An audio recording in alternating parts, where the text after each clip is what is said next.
Tired of your plants wilting every time you forget to water them? Or maybe you're planning a vacation and worried about who will take care of your green friends. Well, I have the perfect, super easy, and eco-friendly solution for you. Look at this. This simple system will keep your plants perfectly hydrated for days, even weeks, using just a plastic bottle. Let's build it together. Hello everyone, and welcome back to the channel. Today, we're going to tackle a common problem for all plant lovers: keeping our pots watered without daily effort. We'll create a fantastic automatic drip irrigation system. It's cheap, effective, and we get to recycle. It's a total win-win. So, if you're ready to make your life and your plants' lives a little easier, stick around. First things first, what will we need? The list is incredibly short and simple. The star of the show is a plastic bottle. Any size will do, from a small half-liter bottle for smaller pots to a larger 2-liter one for bigger plants or for longer periods without watering. Make sure it's clean and has its cap. Next, you'll need a tool to make a small hole. This could be a thumbtack, a pin, a small nail, and a hammer, or even the tip of a hot glue gun if you're careful. A pair of scissors or a utility knife will also be necessary to cut the bottle. And that's pretty much it. A bottle, something to poke a hole with, and something to cut. See? I told you it was easy. Now that we have our materials, let's get to the preparation. The first step is to thoroughly clean the bottle and remove the label. We want to make sure there's no sugary residue left inside that could attract pests or promote mold growth. Just a good rinse with soap and water will do the trick. Once it's clean and dry, we're ready for the next stage. Safety first, especially if you're using a utility knife or a hot tool. Always cut away from your body and be mindful of your fingers. If you're a younger viewer, please ask an adult for help with this part. All right, let's start building. Take your clean plastic bottle. We're going to cut off the bottom part of it.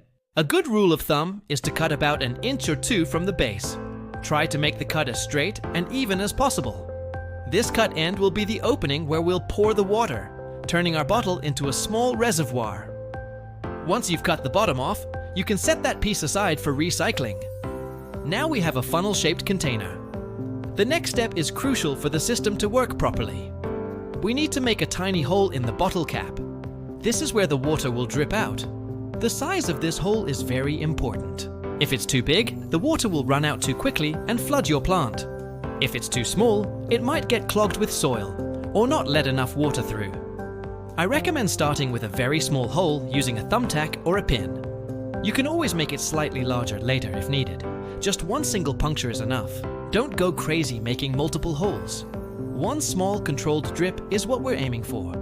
Once you've made the hole in the cap, screw it back on tightly to the bottle. Our irrigation device is now technically complete. Can you believe how simple that was?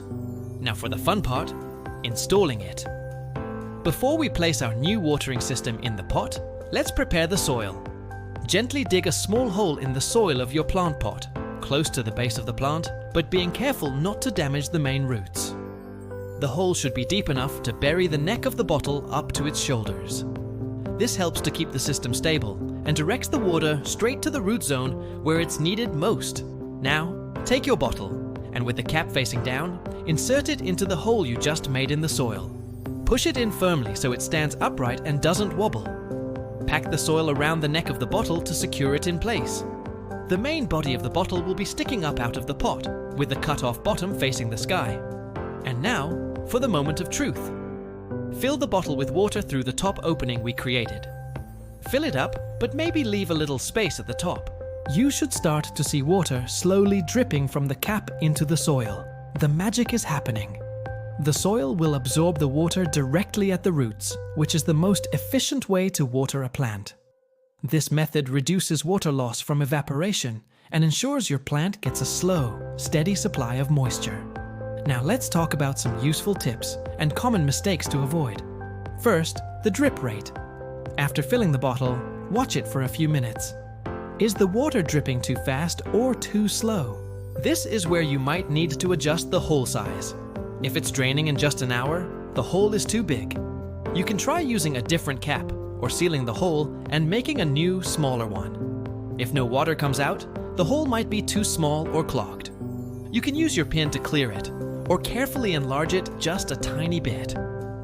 Another great tip is to place a small piece of cotton or a scrap of fabric inside the cap before screwing it on. This acts as a filter, preventing soil from getting into the hole and clogging it.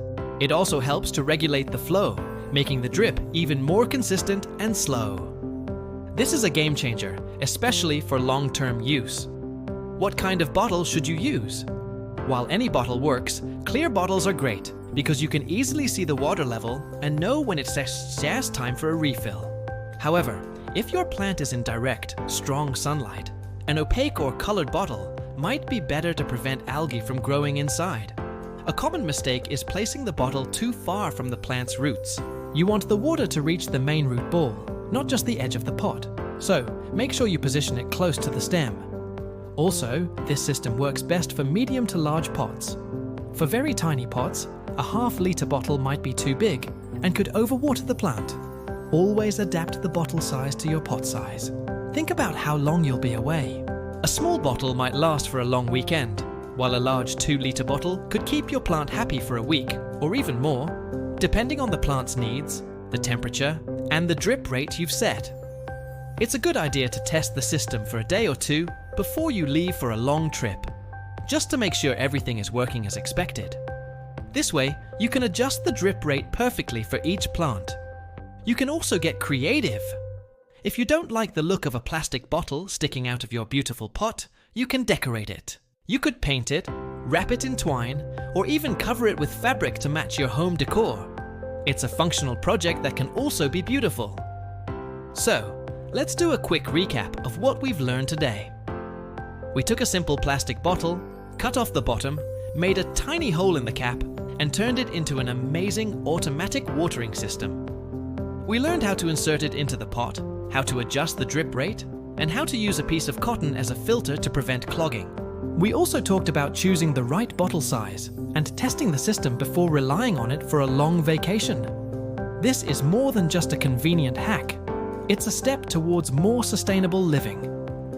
We're giving a second life to a piece of plastic that might have ended up in a landfill. And we're also conserving water by delivering it directly to the roots where it moves. Honestly most effective. It's a project that is good for you, good for your plants, and good for the planet. I really hope you found this tutorial helpful and that you're excited to give it a try.